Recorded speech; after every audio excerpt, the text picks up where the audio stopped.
এই যে আবার আমরা নতুন একটি ভিডিও নিয়ে হাজির হয়েছি। আর এখানে আমাদের ভিডিওটি পরিচালনার জন্য আছে আমাদের বড় ভাই ওমর ফারুক। তো ভাই বলে দাও আজকে ভিডিওর রুলস কি, আজকে খেলার রুলস কি আর পুরস্কার কি?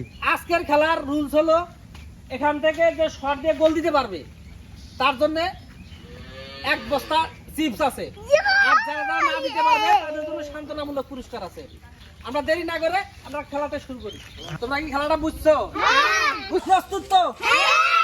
রেডি? আমি যখন বাঁশি দিব তখন একজন করে এসে দৌড় দিবে। হ্যাঁ, দৌড় দিয়ে বলে শট দিবে, গোল পোস্টের দিকে। রেডি বাবু? সে কিন্তু গোল দিতে পারে নাই। বাবুকে দৃষ্টি আকর্ষণ করে বলছি, তুমি তোমার পুরস্কারটা নিয়ে যাও। সে কিন্তু একটা সান্ত্বনা পুরস্কার পাচ্ছে, সে যেহেতু গোল দিতে পারে নাই। পরের প্রতিযোগী আলিফ সরকার।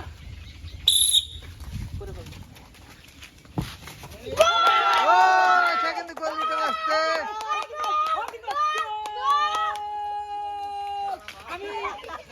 সে কিন্তু গোল দিতে পারছে, তাই তার জন্য পুরস্কার রয়েছে। তাকে একটা পুরস্কার তুলে দাও।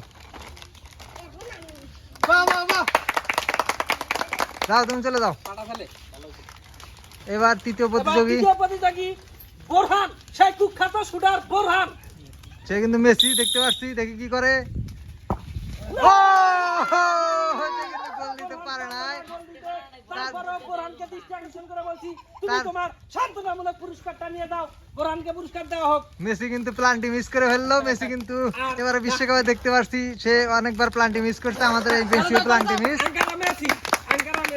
তারপরে তাকে সান্ত্বনা পুরস্কার। তারপরে হলো কি, সেই বিখ্যাত স্ট্রাইকার নাসির তমসেদ। তুমি প্রস্তুত? বাঁশি দেওয়ার সঙ্গে সঙ্গে বলে হিট দিয়ে গোল দিবা।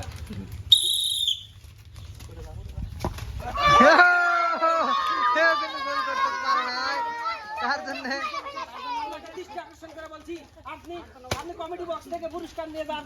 তারপরে প্রতিযোগীকে জুনায়েদ আহমেদ পলক। আপনি রেডি তো? সে কিন্তু সান্ত্বনা পুরস্কার নিয়ে চলে যাচ্ছে।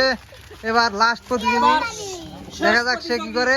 সেই জুনায়েদ আহমেদ পলক, যার কথা না বললেই না, আকাশ চুম্বক শট। আমি মনে করি যে 100% গোল হবে। রেডি তো আপনি?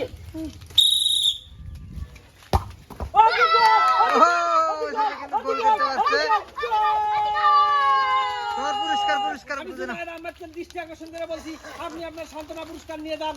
সবাই জুনায়েদের জন্য একটা হবে।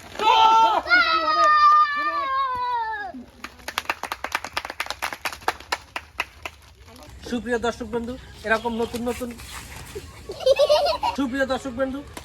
নতুন ভিডিও পেতে আমাদের পেজে চোখ রাখুন এবং ফলো দেবেন, সাবস্ক্রাইব করবেন, পাশে থাকবেন। ধন্যবাদ সবাইকে। আসসালামু আলাইকুম।